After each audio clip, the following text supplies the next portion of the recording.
All right. So, hi everyone. Today we are meeting for the SBL pre-scene analysis. This is for the December 2025 attempt.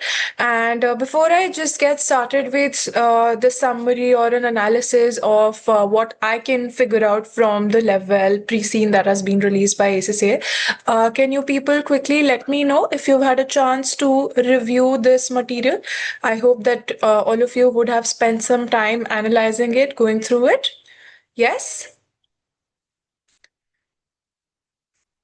Okay, that's great. That's great. So I take it that we do not want to spend any time, waste any time rather reading the whole lengthy material. You've all had a chance to look at it. So now we will be just having an analysis of it. Probably first we can begin with a summary, what all I observed from the pre-scene material. Then I have also put together a few themes over which they can test you. We will first discuss what are the strengths, what are the things which they need to improve upon, and then we will also explore some of the themes which can be asked in your final paper.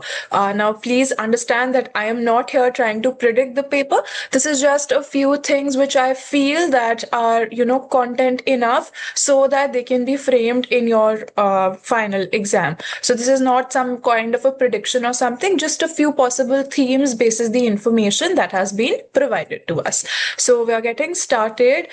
Firstly, I have given you an overview of what all the material told us about. So this entire case study will revolve around a company called Level. Now they are a company. They are operating in the hotel industry, and they are operating in a country called Estland. So they are the way that they do their business is not by one way. They operate using a mix. So what is this mix? Level basically has two kinds of businesses. First is where they have chains, and second is where they have independent hotels. So chains basically, as you people would see some of the famous chains, we have hotel chains around the world. Can you people name a few hotel chains that operate all across the world? Just to have some real life context also as we are discussing about the pre-scene material. Any hotel chains that you people can think of that operate all around the world?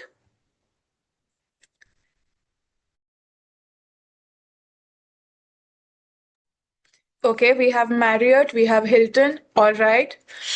We have Park Plaza, we have Radisson, and if you talk about India, we have this hotel chain called Taj Hotels. Yes, right. So these are a few chains. Now, you people understand what are chain hotels?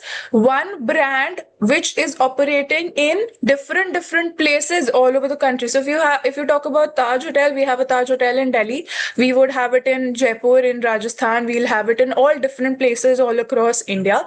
So what they do is they follow a standardized way of operating the hotel. So their hotel rooms will be up to a certain standard. They're a chain of five-star hotels. So they will operate to a certain standard. Everything will be laid down properly. So that is what you mean by standardization. So when it talks about the level also operates in two ways. First, you talk about chain. Second is the independent hotels. So when we learn about the chain business that they do, they are offering standardization over there. And because of standardization, you're also able to achieve economies of scale. What do we mean by economies of scale? Economies of scale really means that if, let's suppose, I am manufacturing, just a very basic example which I use to explain even the knowledge level students the concept of economies of scale is, let's suppose I have a factory where I'm paying a rent of $50,000. So rent is my fixed cost. I have to pay this much amount of money no matter what happens.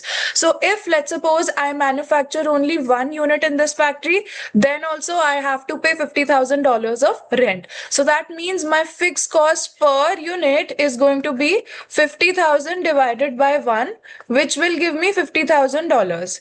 Now, if in the same factory I now start to manufacture more number of units, let's suppose I now manufacture 1,000 units. So then my fixed cost per unit will be 50,000 divided by 1,000, which will give me $50 as the fixed cost per unit. So this is what you mean by economies of scale. When you operate at a large scale, your per unit costs actually tend to reduce. So this is what we mean by economies of scale. And then further, it is telling us that the independent hotels, they are competing on the basis of uniqueness. What would you mean by uniqueness? That there's no standardization. You people understand the meaning of standardization? What does standardization mean?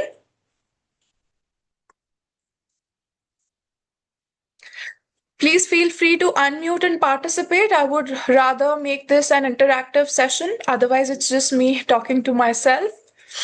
What do we mean by standardization? Same procedure, same designs. Yeah, so if you talk about the classic example of standardization, if you people want to learn, it's about McDonald's. Now, wherever you go all across the world, the fries taste similar, the burgers taste similar. If you talk about specifically in India, all branches in India will have the same menu, same way the things will be prepared, same kind of raw materials will be used to prepare things. So you have a standard. A fixed standard is followed. This is the amount of sauce that is going to go into the burger. This is the specification. How many minutes will you fry a burger patty before you put it in? How much are the fries going to be fried for? How long are they going to be fried for? So everything is specified. Similarly, you have standardization in the chain hotels also. So every room will be similar in making. There will be categories of rooms. Basic rooms will all look same. Standard rooms will all look same. Deluxe rooms will all look same. So this is what you mean by standardization. This is the two kind of businesses that we do as a part of level. Now, if you want to have a look at their revenue split, the revenue that they are operating, basically the 4-star hotels, typically they give them 60 to 70% of revenue comes from the rooms. What do I mean by the split of revenue? If let's suppose Level makes $100 as revenue, revenue is nothing but sales. So 60 or $70 from those $100 are because of the room tariff. So when you go to a hotel to stay the night, you pay for the room tariff. Then 25 to 35% comes from food and beverages. So when you go stay at a hotel, you also eat in the restaurants, you take some coffee, tea and everything. So that comes from this much of revenue comes from there. And 5 to 10% comes from other services. So usually if you go to a hotel, they will have some spa, they will have some fitness centers, they might charge you for the laundry services. So these are a few extra services which they provide, and only 5 to 10% of revenue comes from that. So far, this is just a basic setup of what the case study is going to be all about. Are you all with me till here? Any concerns? Anything that bothers you till here? Are we all good?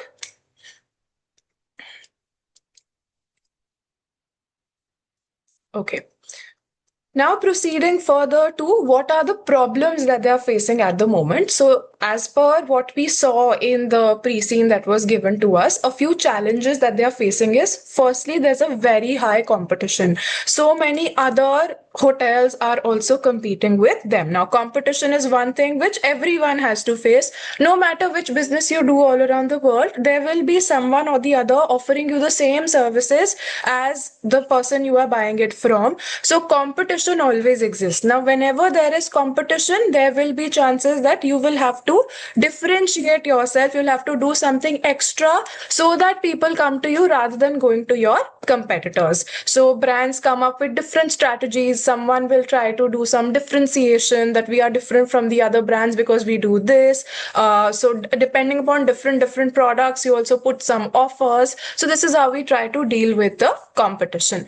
Then another challenge which they are facing at the moment is economic downturn and inflation. So economic downturn is another word for a recession. So whenever the economy goes into a recession and there is also inflation going on in the economy, then that means that further the people are discouraged from staying at hotels, because if they are coming for leisure purposes and the economy is going into a recession, the economy is going into a downturn, then in that case, not a lot of people will spend money over travels, because when recession times are going on, people will rather, because they have limited amount of money in their hand, so they would rather focus on meeting out their daily essentials, the necessities of life, their bread and butter, rather than focusing on tourism. Then another challenge which they are facing is that their maintenance and energy costs are on the rise. Staffing is a problem because they are having shortage of the staff. Another challenge that we saw was of seasonality. So what was the seasonality challenge? That only in some times you have good number of people coming in to stay at the hotels. The other times of the year, the business is not so much good. So this is similar to how you would see in the tourism industry all around the world as well. So if you talk about probably a place like Dubai, where people usually go for their summer vacations, but then Dubai is a very hot country because it's a desert. So even though they have come up with different places and all of the air conditioners and everything that they put up, even on their bus stations they have air conditioners put up, so they do try to deal with the seasonality aspect. But if you talk about one more example of a real life example of seasonality, you can talk about how people go for skiing in Switzerland. Even in India we have this place called Gulmarg where it snows and people go for skiing over there. So skiing can only happen if there is snow. If there's no snow, the ski people are not going to come. So seasonality is basically the aspect where the business only happens when the season is there. Otherwise, your business is very low. Your sales are very low in the off season. So another example of seasonal businesses, specifically if you are from India, you would know about Diwali, you would know about Holi. So the brands who manufacture the crackers that we burst on Diwali, they have their peak season at the time of Diwali. Once Diwali is over, nobody is buying firecrackers in such a big number. Similarly, you talk about the Holi colors that we used to, play around in the time of Holi. So if you are talking about the time around Holi, good amount of sales. But as and when Holi is over, the sales come to a decline. So same thing they are also facing. Whenever maybe it could be, we see further that there are specific times given to us when the business does well, otherwise the sales fall. Then there is another challenge which they are facing, which is concerning cybersecurity and the data protection. Further, they are also facing a pressure for sustainability. Now, sustainability is one such thing where not everyone is facing this kind of a pressure. Every kind of business is facing the sustainability pressure. Why? You're seeing that all around the world, people are now becoming more and more aware about the environment. Normal consumers like you and I, we are also becoming more aware that, the actions that we are doing, they're causing a harm to the environment. And ultimately, we only will have to deal with the negative consequences that come because of the harm that we are doing. So, you would probably see, I recently visited a hotel where they had put up this notice on the bed that you put this on the bed if you want to get the bed sheets changed. Otherwise, when they come to clean the room, they will simply just, tidy up the bed sheet a little bit and they'll not throw the sheets into laundry. So that is done so that we can save the environment. Less of water is used in washing, less of soap and everything. So less of electricity also needed for the washing and drying. So this is how we can contribute to sustainability. So there's a very big pressure. People all around the world are becoming more aware. Customers also now prefer those businesses who are doing something good for the environment. So this is one more challenge for them. Another one is that they're also getting more competition from the home sharing models. For example, the Airbnbs. So you people would all be aware about Airbnbs. What happens over here is, if let's suppose I have a home where I have 4 rooms, I'm only using 3. So one room is almost always vacant. So I go on Airbnb and I put that one room is available. Whoever wants to come and stay can come here. So competition is coming from these kind of setups also. These are mainly the problems which they are facing at the moment. Now, they are operating and owning 35 four-star hotels. That's the number of hotels that they have. And they are all located in rural or coastal of Estland. So Estland is the country where they are operating. Either they are there in the rural areas or they are there in the coastal areas. So what are the key features that you have? Firstly, these are distinctive. They have non-standard designs, which give you a strong brand identity. Second is that they are primarily leisure guests. So leisure guests are the ones who are coming and visiting your hotels, not for some work, not for some business, but just to relax and rejuvenate. So these are the people who are price sensitive. Why? Because if you are charging way too much, then these people may choose to do something else for their leisure. And this is also seasonal in nature. Whenever people get their holidays, usually if you talk about how the holiday market works, it'll usually be either the summer vacations or the winter vacations when people mostly go out and travel. So the demand for these kind of hotels is seasonal in nature. Now this is also following an owner managed model. We are a listed company with 80% of our investors being institutional investors. Who are institutional investors, guys?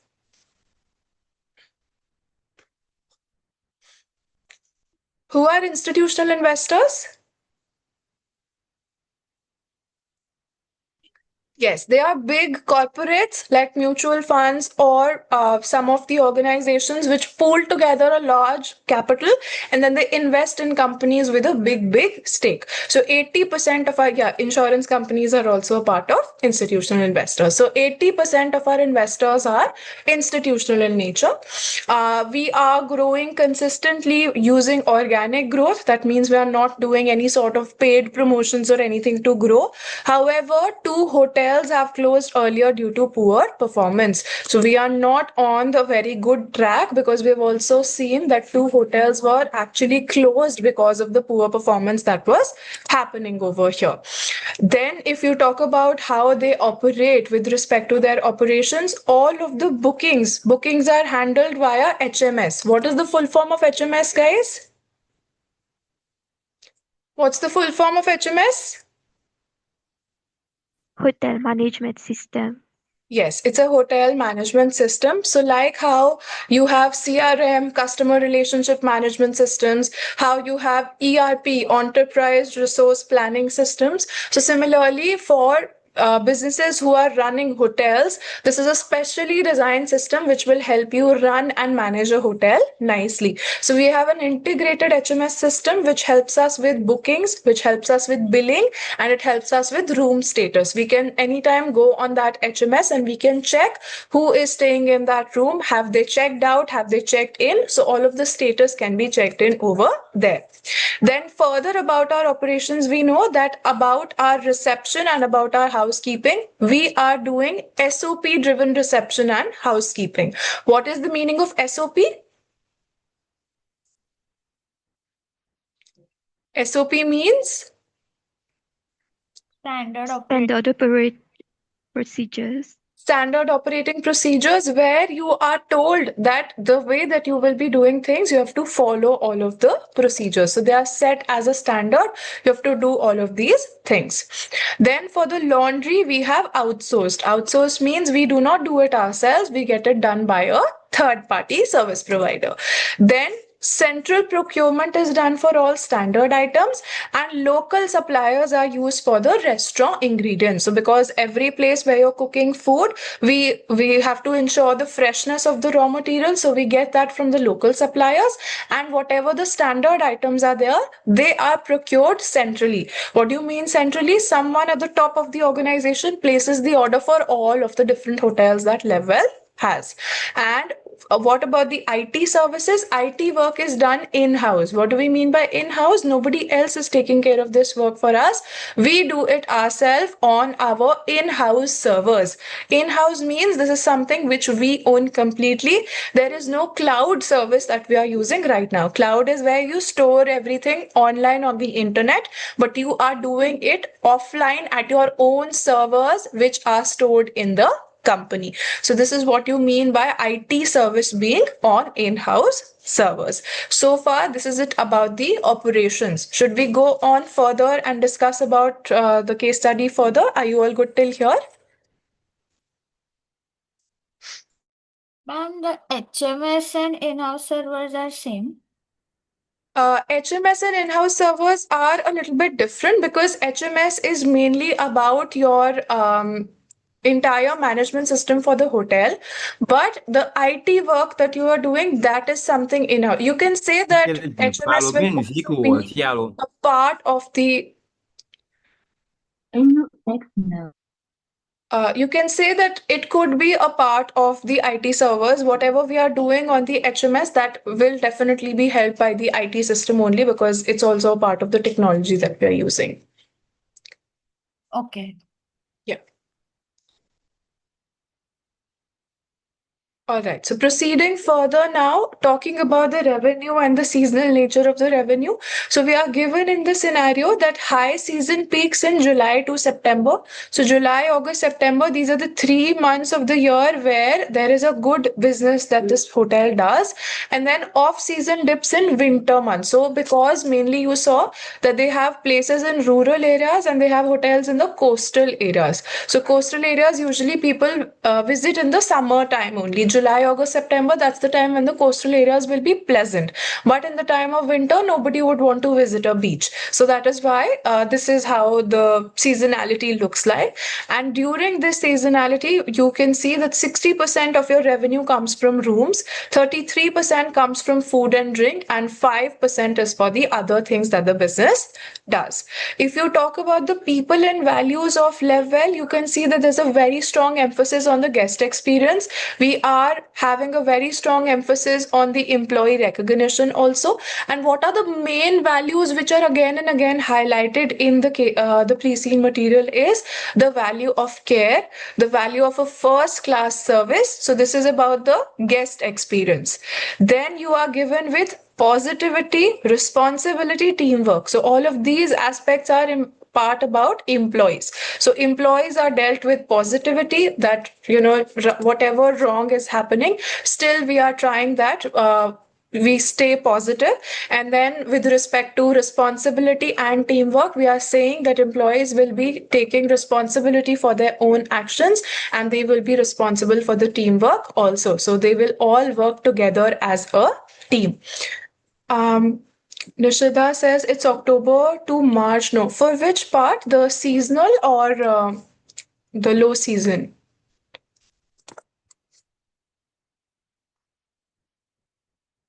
Are you talking about the high season or the low season, October to March?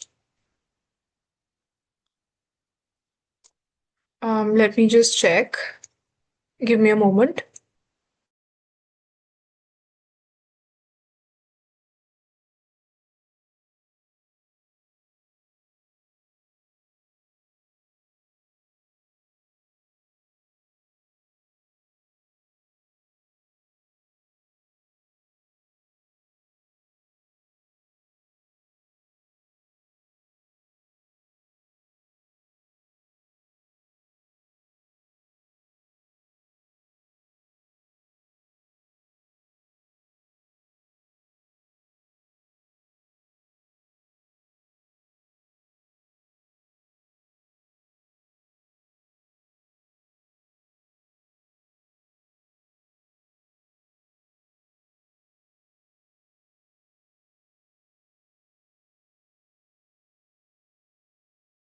Yeah, so we should be making the correction over here that this will be mainly from the period of October to March.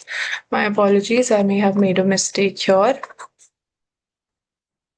So you can strike this out and write October to March over here.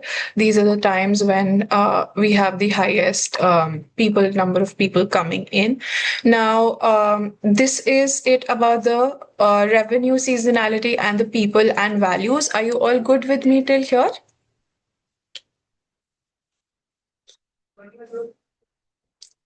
All good till here, guys? Okay. So now let's come towards the financial trends. Financial trends we can see from the scenario also. So you can see revenue has been steadily increasing. It went on from 182 to 229 in 5 years. So that's a good thing for the business. Then if you see further, revenue per average night. This is your revenue per average night. This is also on an increasing trend only. If you see over a period of 5 years, there have been small decline from 133 to 131 and 20 Expo, but it again went up to 136 in 20x5. So this is also improving slowly and gradually. That's also a good thing for the business.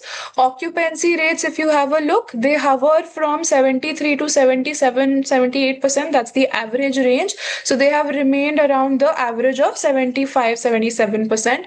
If you talk about your profit margins, so your operating profit margin also keeps on hovering from 13 to 14%. That's the average range. And then if you talk about the guest satisfaction score, your guest satisfaction score, the latest one has been 4.4 out of 5. So this is also a good thing for the company. And then further, you can see one more graph that is a little bit concerning for the company is about the employee turnover. So with respect to employee turnover, you are seeing that earlier 41% of the employees were leaving, then it fell down to 38, then again it rose to 40, and now it has been at 39. 39% of the people end up leaving your hotel company every year. Do you people think this is a good number? Is it good for the company?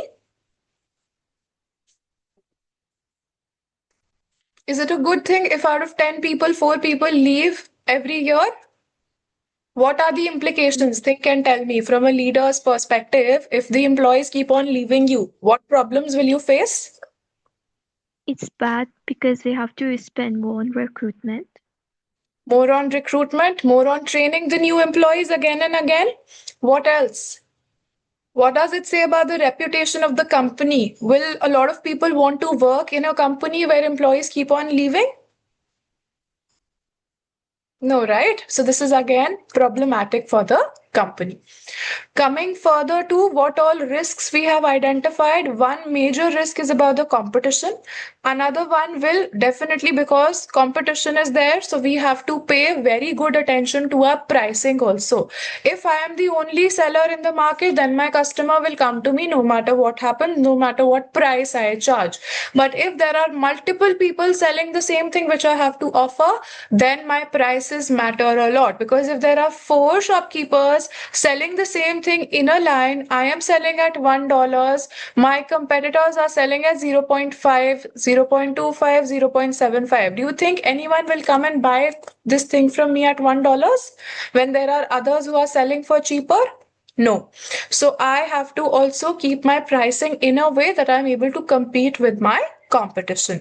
Another key risk is towards my reputation, people and turnover. Also, we just saw that the employee turnover is rising. We are too much dependent upon our HMS technology, and there is also a risk about the data security and compliance. So because all of the customers' information we are storing with ourselves, maybe whatever rules and regulations the government creates, are we able to comply with that or not? Are we able to keep that data safe with us? Because maybe if we have all of this thing stored over a physical place, maybe somebody could try to trespass and steal our data, steal the data of our customers, which, if that happens, there can be so many penalties which we may have to pay, so many legal fines that we may have to bear, and then reputation loss as it is. So these are a few key problems that we can identify basis the information that we have been provided with. Now, what are the key issues which they must address? Firstly, if you talk about their strategy, so they have to be clear about what strategy do they want to follow if they are supposed to grow. So what are a few things that they can do? Level has till now grown organically, but right now they are facing a lot of competition, and mostly they're operating in the rural and the coastal markets. So they have to now make a decision that do they want to continue organic growth, or do they want to do something to boost the growth of the company? Second is, do they want to enter into franchising? Franchising. What is the meaning of franchising, guys? You're all studying SBL. So you've cleared all of your skill level papers. What do we do in a franchisee? What happens in a franchisee?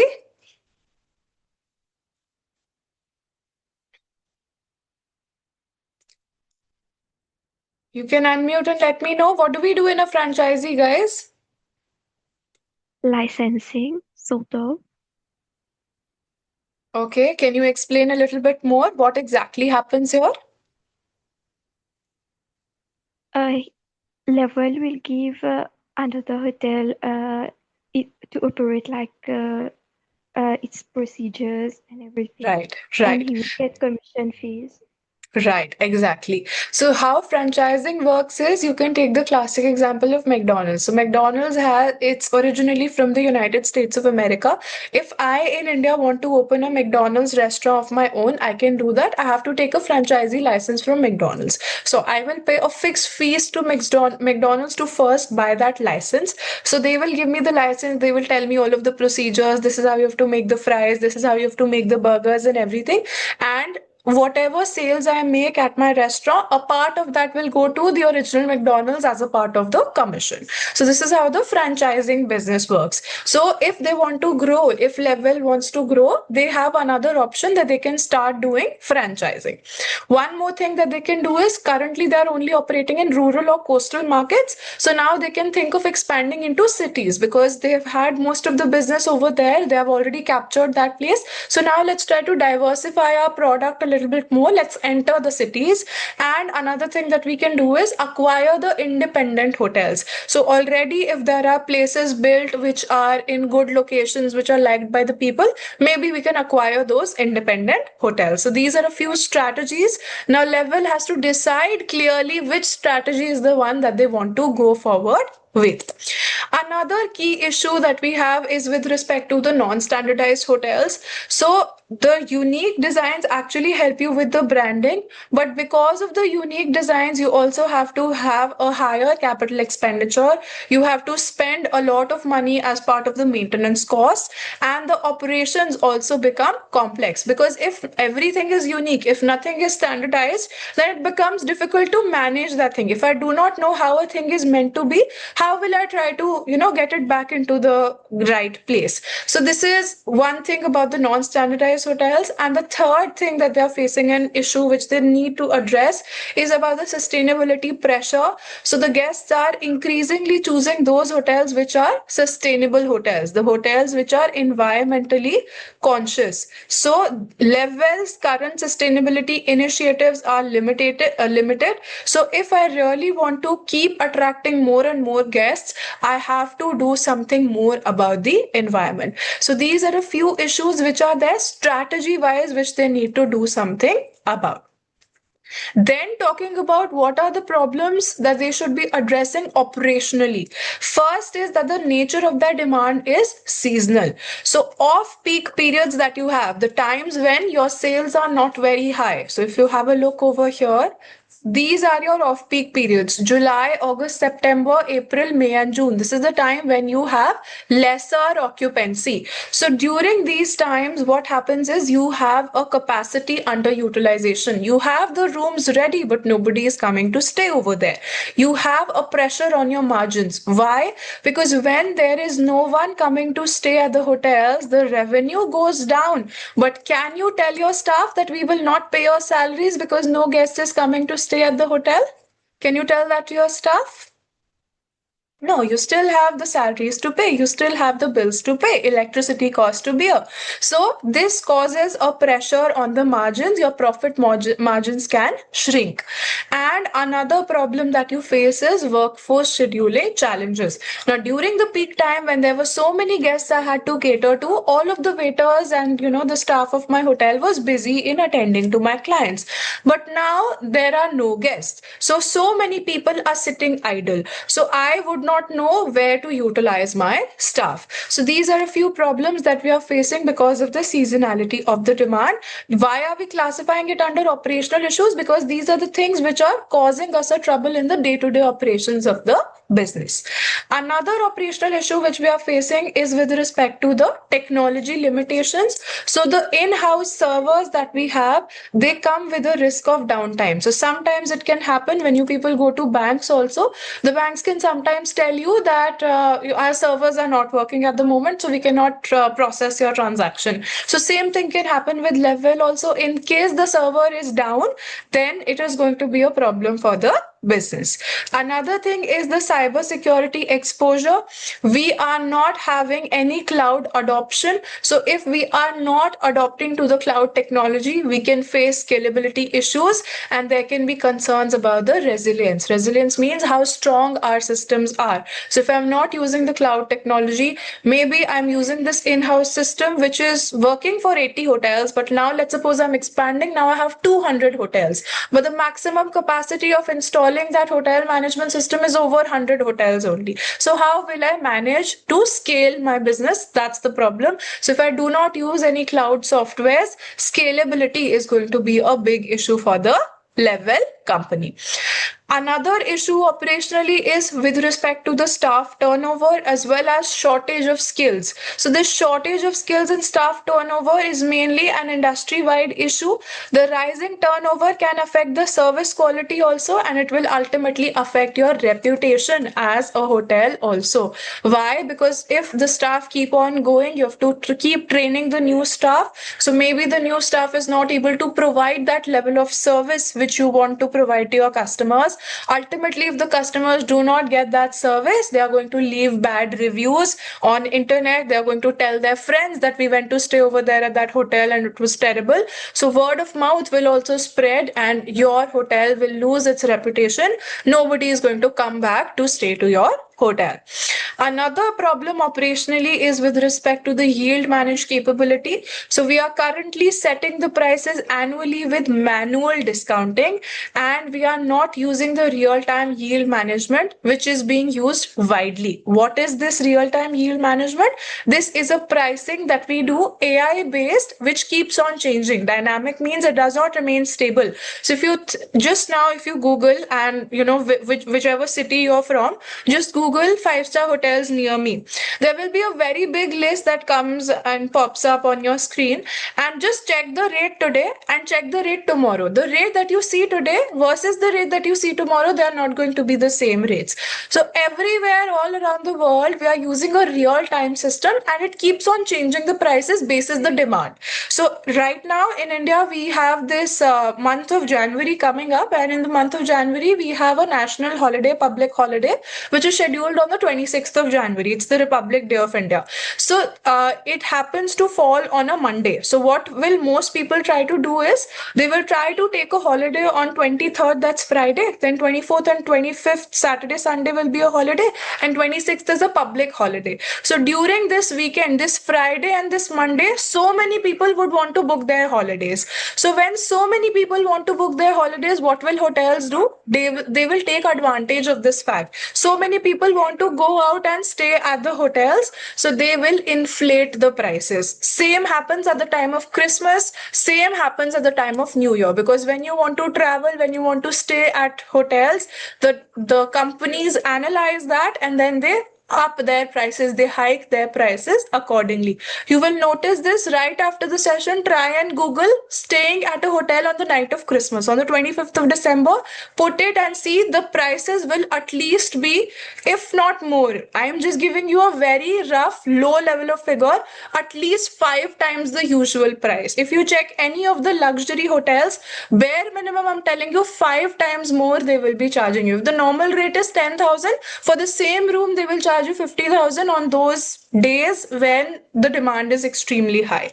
So this is what they need to also start doing. They are only setting the prices annually with no revisions that they are doing basis the demand and supply, and the discounts also they are putting manually, whereas this should be done as how the others across us are doing, because if we do not follow the new technology which the competitors are using, we will lag behind. So this is the yield management capability. These are a few issues which we should be dealing with as far as our operations are concerned.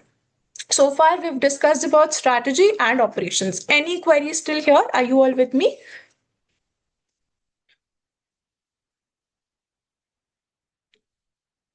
Are you all with me till here? Okay, perfect.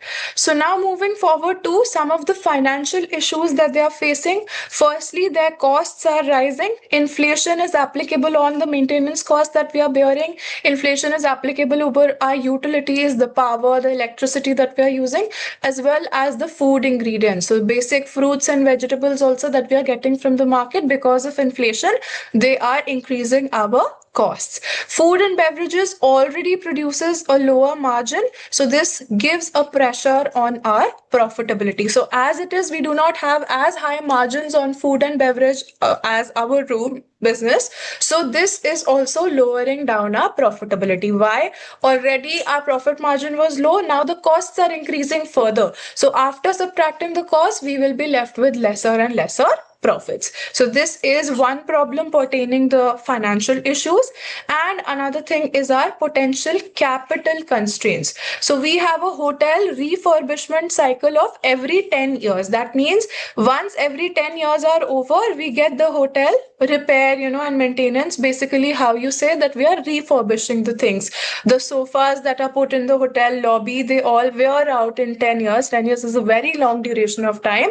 So this cycle that they have set, this is proving to be very expensive, and they could need financing options like a sale and lease back arrangement. You're all in the professional level. What happens in a sale and lease back arrangement, guys? What happens in a sale and lease back arrangement?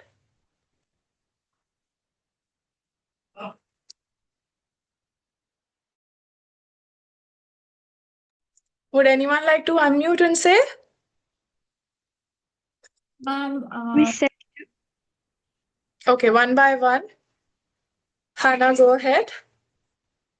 we sell to an investor and then they lease back the hotel to us. Right, right. Tanvi, is that also what you were saying? yes, ma'am. Okay. So what happens in a sale and leaseback arrangement is, let's suppose I am the owner of this hotel, but I am in the need of some money. So then what I say is, I go to Tanvi. Tanvi is a very rich person. So I go to Tanvi and I tell her, hey, listen, I'm in a very high need for money. So can you do one thing? I own this hotel. I will sell this hotel to you.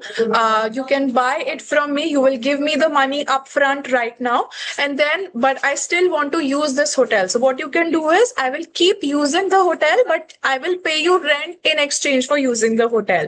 So this is what happens under a sale and leaseback arrangement.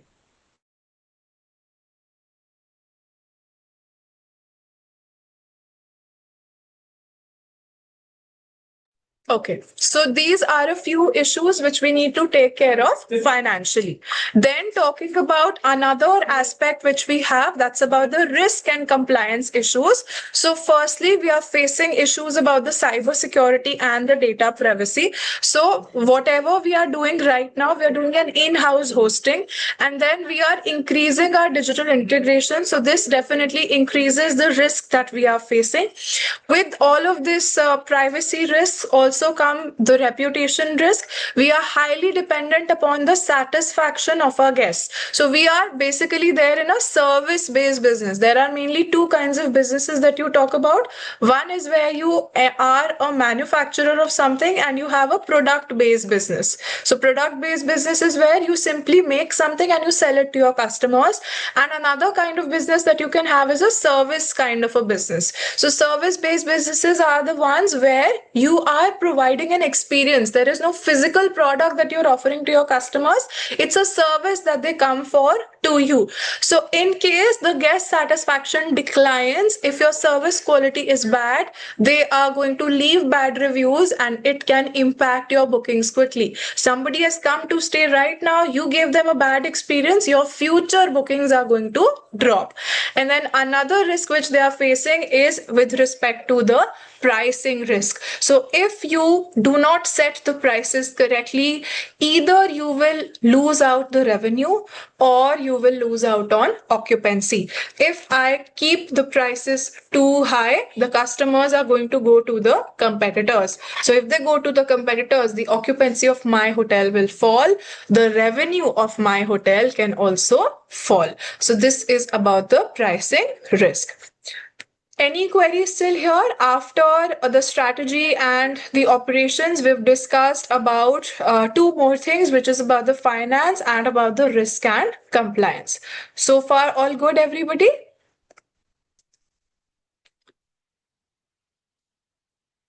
Okay. All right. So now talking about a few themes which I think can be framed out of the pre-seen material that has been issued. First theme that I can think about is about the growth and growth strategy as well as the board decision.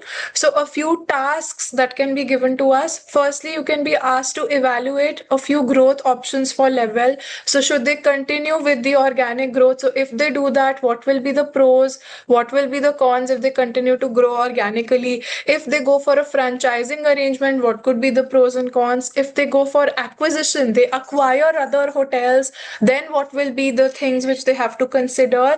And if they go for a city expansion, then what will be the pros and cons? Should they do that or not? Another thing, this task, when you evaluate all of these options, they can ask you to also give a recommendation that strategically what should the company do. You will evaluate all of the multiple options that will be given to you, and then you tell them that this is the best thing that should be done by the company.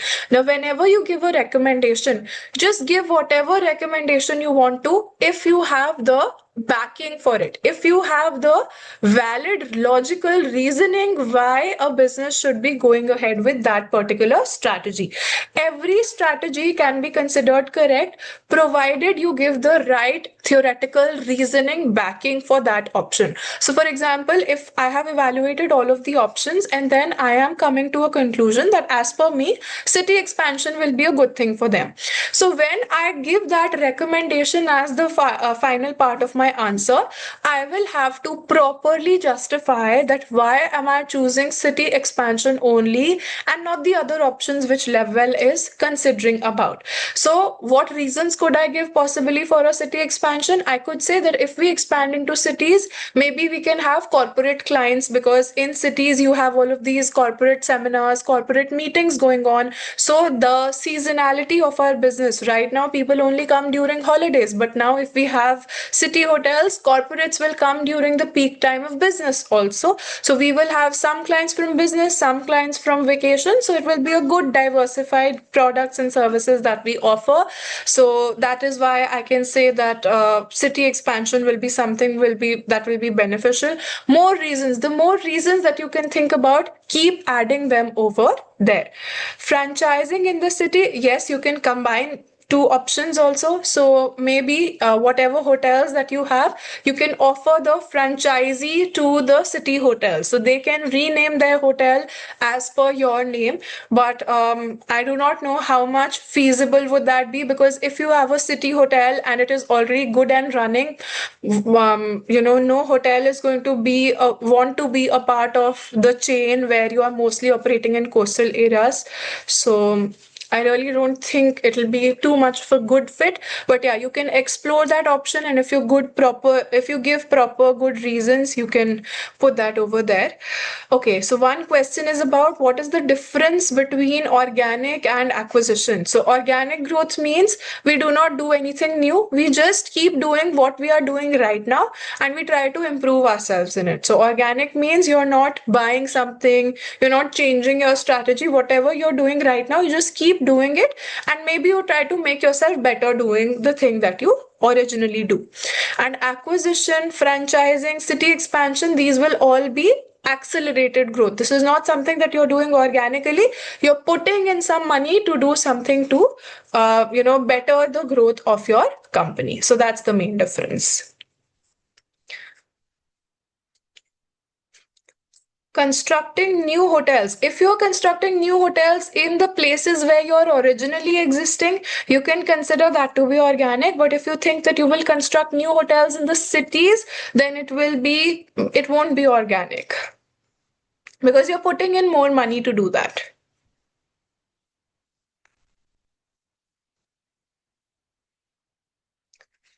All right.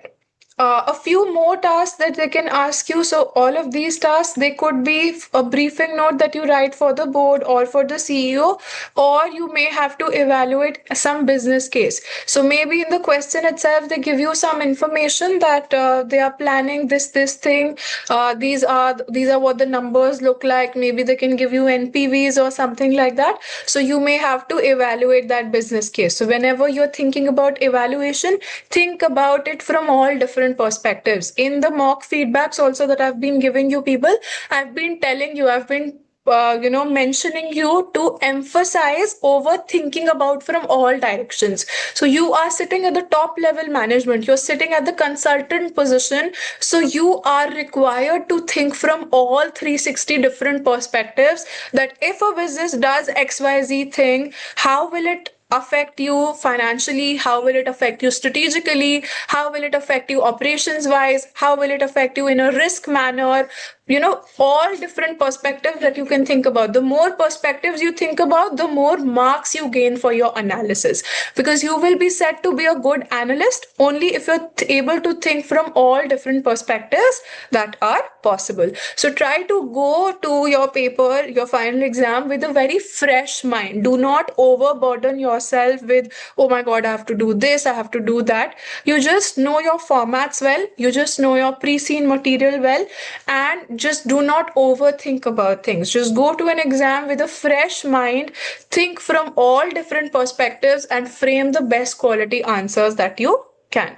So this was theme number 1, where we were talking about how some of the requirements can be based on how the company can grow, how the board can take the decisions.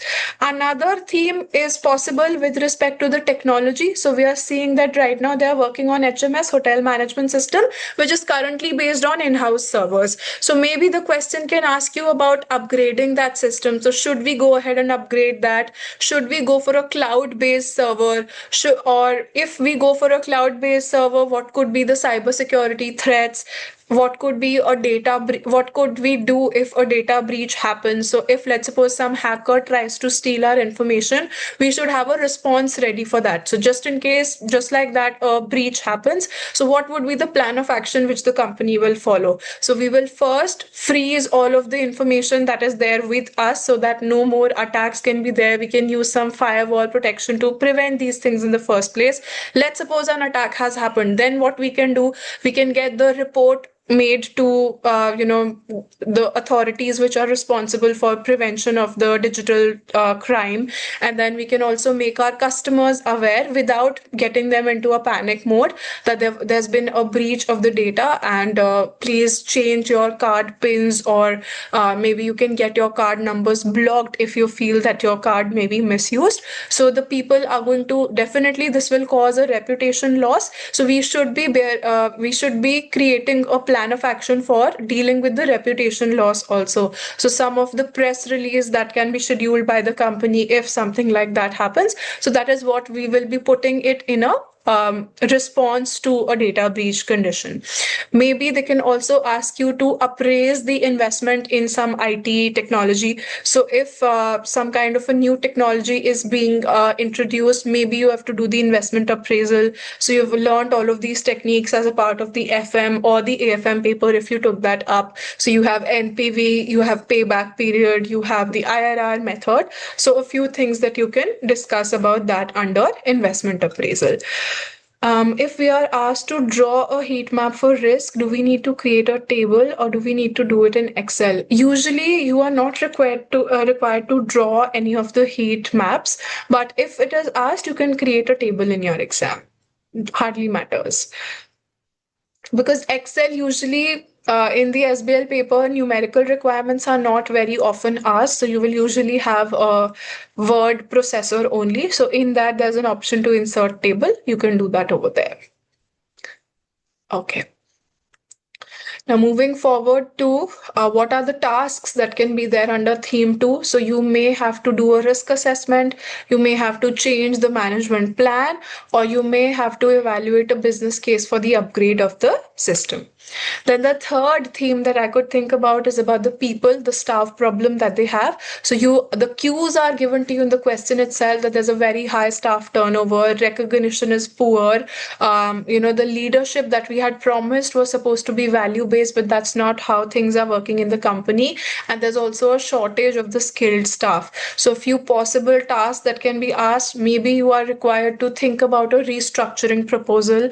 How can you improve the employee retention? Those things can be asked from you. Linking the culture to the performance. So if the culture itself is bad in the company, the performance will also not be bad. So if we want to have a good performance of level, we have to have a good culture in the company, and the leadership should also be ethical. So a few tasks can be centered around the people management theme also.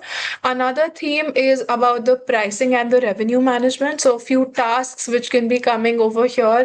You have to evaluate the yield management system, basically the dynamic pricing system that you have if you want to set the hotel tariffs and everything. Then you can talk about the pricing decision analysis. So right now you're doing all of the pricing manually once in a year. So the need to keep changing the prices as per our competitors. We can also do a competitor benchmarking. What do we mean by benchmarking? We draw a comparison. Benchmark is a standard that you set, and then you compare your performance with the competitors. So maybe we can have a look at what prices they are charging. Maybe we can offer a slightly lesser price than our competitors to get more customers drawn to us. And we should also be looking at a revenue optimization strategy. So if we are having a limited number of guests, maybe we can try and focus a little bit on our second highest revenue contributor. After rooms, food and beverages contribute a good portion of our revenue. So maybe we can try and introduce some of the more of food options, some of the more of beverage options, so that customers spend more over there, so that the business can increase the revenue. So to optimize the revenue, to try to maximize how much revenue we can earn, that is also something which can be asked. Then theme 5 is about the sustainability strategy. So thinking about the environment perspective. So in the industry trends, you're given about the carbon footprint reduction, you're given with the wastewater management, the ESG reported. ESG stands for ethical social governance. And then you are also given about the sustainable procurement. So a few deliverables or what the requirements can ask you. Maybe you have to prepare a paper for the board on the sustainability initiative. You may have to do some cost benefit analysis of all of the things that you are doing with respect to sustainability. And you may also be required to do a stakeholder impact assessment. So if the business focuses on sustainability, what could be the impact on the different stakeholders of level? That impact can also be asked to you in one of the requirements. So what could you discuss over there? Investors will be happy, customers will be happy, but then at the same time, this will come at a cost also, because all of this good things that you're doing it for the environment, they are not for free. You have to spend money to do something for if you're getting the wastewater treated, if you are trying to reduce your carbon footprint, some way or the other the business will have to spend money. So maybe a cost benefit analysis can be asked, that how much would it cost for the business to do all of these initiatives, and will it actually give that much of benefit to the company or not? So that is also something which can be asked. And then in theme 6, you can talk about the risk management and internal controls. So there can be some problems in the housekeeping, in the maintenance, in the procurement, in the check-in processes. Maybe some of the internal audit findings can be given to you, which reveal some problems that are going on. Some controls can be asked to strengthen the reliability of HMS and to protect the data privacy of our customers.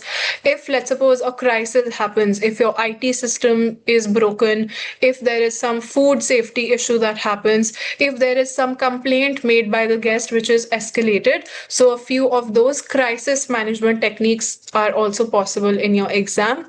And then theme 7 is about the financial evaluation. So maybe there's a new hotel proposal given to you. Maybe they can ask you people about a sale and lease back arrangement. Maybe there is something about the financials of the refurbishment that the hotel is going to do. So a cost benefit analysis, these are a few possibilities when it comes to money aspect, the finance aspect. So these are a few possible themes that I could think about, which I saw from the pre-seen material. And now, just to finish off, I would just say that what are the areas that you people can focus upon. Firstly, when you frame your answers, be very careful with your professional skills.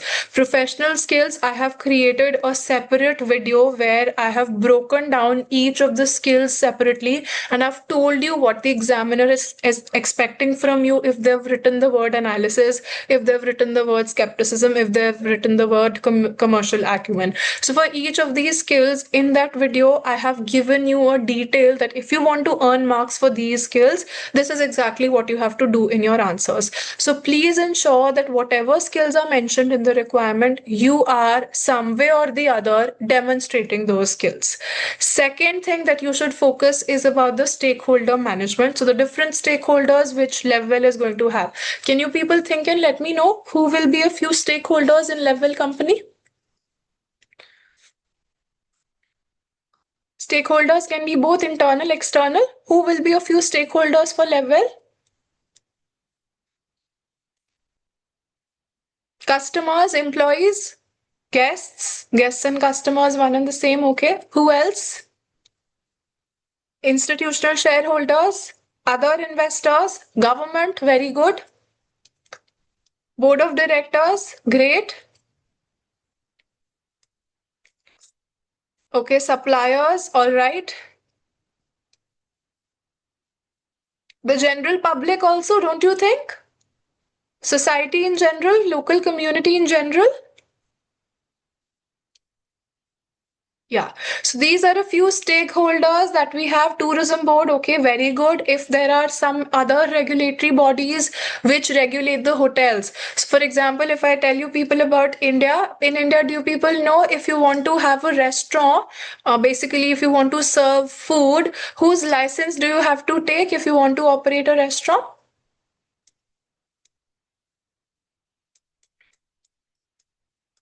Do people know the name of the authority, especially the Indian students? I know some of you are not from India, so you're not expected to know. But do you guys know if you want to operate a restaurant in India, you cannot just simply open a restaurant. You have to take a license.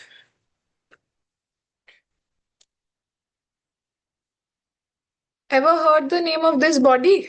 I've put it in the chat box. FSSAI. Heard of this? Tanvi, Akshay?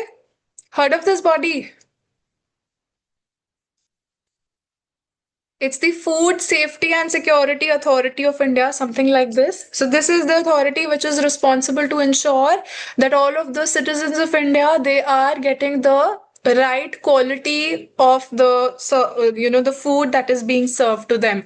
So they have set some of the rules and regulations about the kitchen, about the way that the raw materials will be stored, about the safety and hygiene in the kitchen. So all of that. So if let's suppose you have something like that in S-land also, then that body, that regulatory authority will also be a part of the stakeholders of level company. So stakeholder management is one area that you should think more about, that if they ask you any specific area that how a change in this will affect your stakeholders, you should have that answer in your mind.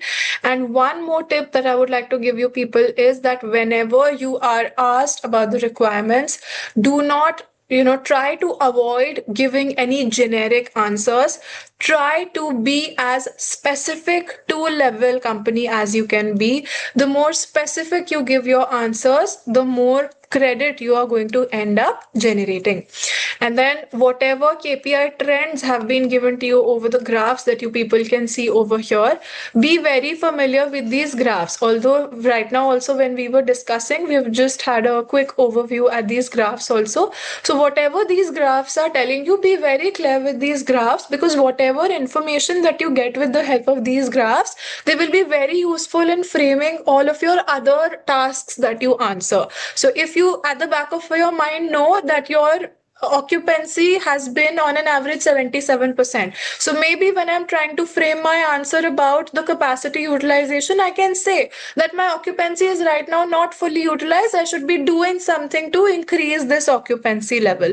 So this is how, if I remember these graphs, if I understand these meaning at the back of my mind, I know roughly what these numbers look like, then I can use these numbers in my answers and make them more qualitatively better.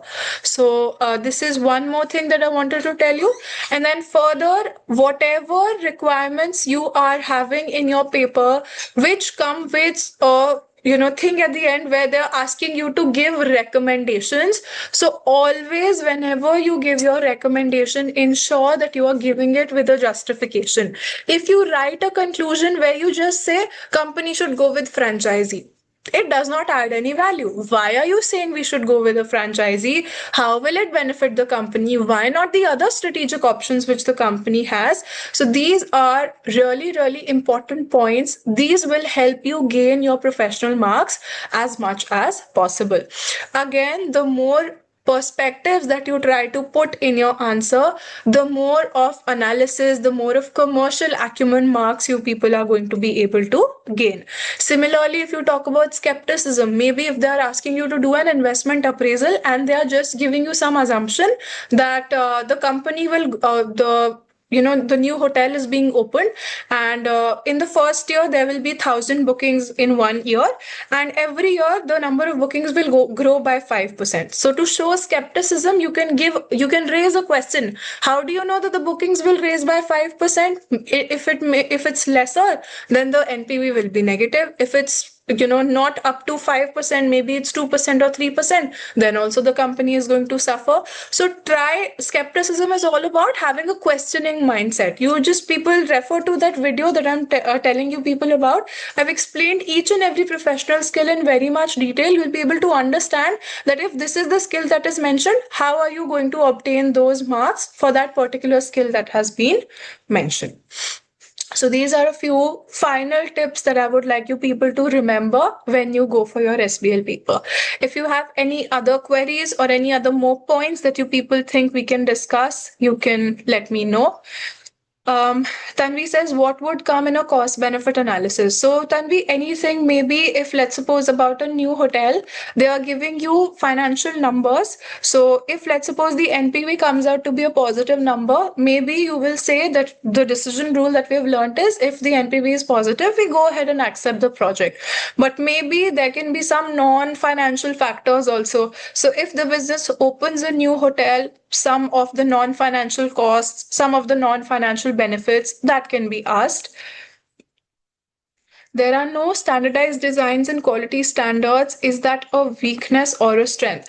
So if you consider that from the perspective of the people, the guests who come to stay at the hotel, we say that it's a plus point because the guests get to have a unique experience. But if you talk about from the perspective of company, Akshay, company has to spend a large amount of money over the maintenance costs, and because there's no standardization, it takes more cost to get things back into order. So from the perspective of level, it is a kind of a limitation because you have to spend more money over there.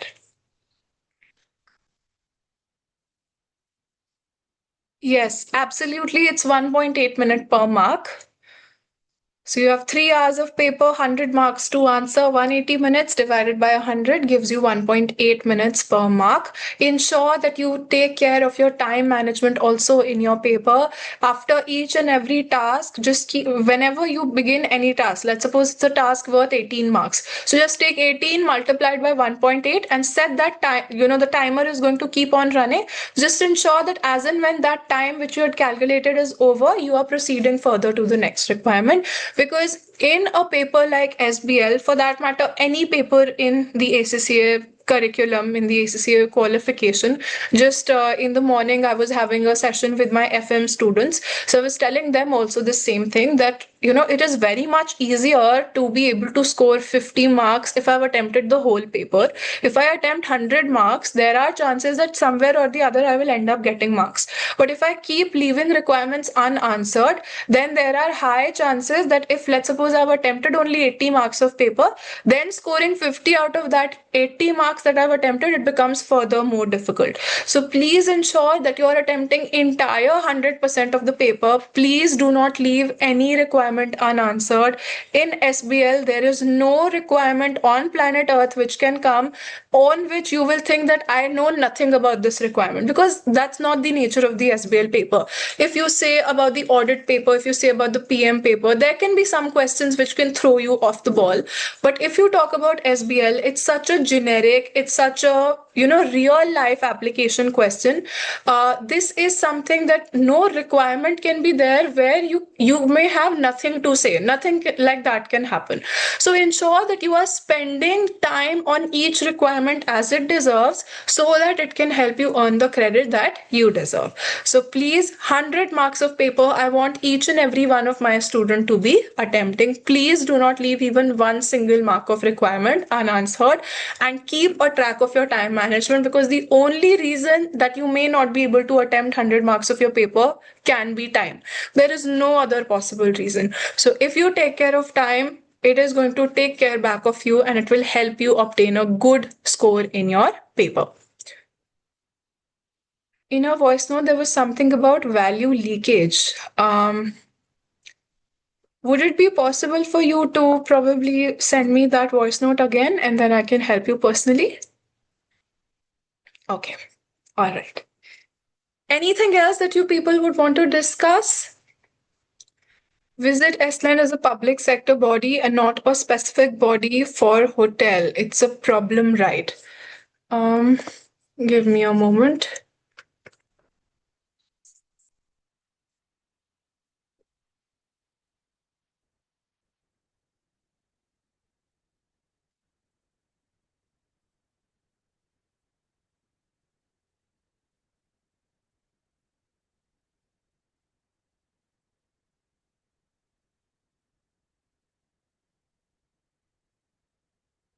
No, this is not a problem. This is something which is regulating the entire hotel industry, Akshay. So all of the hotels will be managed as per this body only. Standard, the playing ground is equal for all the hotels, because the hotel industry as a whole is coming under them. Ma'am, Yes, Tanvi. in the pre-scene, they have given the board structure of the Level Well Hotel, where they have given NEDs and the EDs of like equal number. Okay. So that is fine. Like, Yeah, that's absolutely fine. Talking about the rules that we have in majority of the countries, it's meant to be equal. okay, or like if they are not equal, then is it like that one should be majority and the one should be less, anything like that? Um, Usually it depends country to country, but major countries all around the world have made it a 50-50 representation. 50 of the board members should be executives and 50 should be non-executives. Okay. Yeah.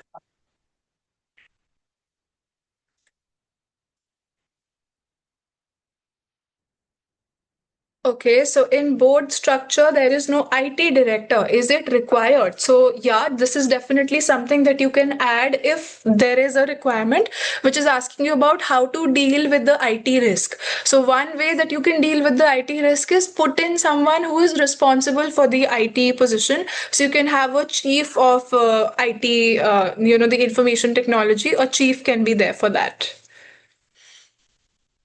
Because this is a big risk. If the company faces a breach, then it can be a very big problem for Level company.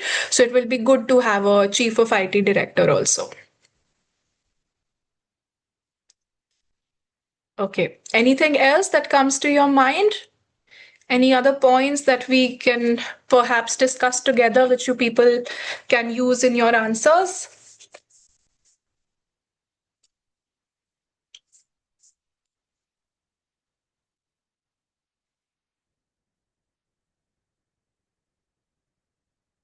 Okay, if there are no further queries, I would like to wish you people all the very best. Just follow what I have told you about the last minute things. Do not now worry too much about thinking what the possible requirements can be. Can I try to predict the paper? Let me just try to have some sample answers ready, which I can memorize so that I can, write them out in the paper. Do not try to do anything like that. Just revise your formats, watch that video about your professional skills. Go to your paper with a very fresh mind. Do not study till late the night before your exam. Get a proper sleep. Have some light breakfast before you go for your exam and just give it your best shot. Think from all different perspectives possible. You are at the position of a top level management. So there you are required to think from all different perspectives. What can be right? What can go wrong if a business does XYZ thing? So put yourself in the shoes, actually go thinking to the exam center that yes, I am a top level professional, I am a board level employee of level company, and then I have to make these decisions. So as and when the scenario tells you to assume different roles, follow into the footsteps of those roles and then think of the best possible answers. I wish you all the very best. You've put in your time, you've put in your efforts. Yes, I will surely be sharing this analysis PDF on the group also. And all the very best from both of us, Punya and I, at Being ACCA. We wish you nothing but the best. Do let us know how your exam went after you come back. Okay? All the best, guys. I am looking to hear very good news from you people in the month of January. All the best. Bye bye.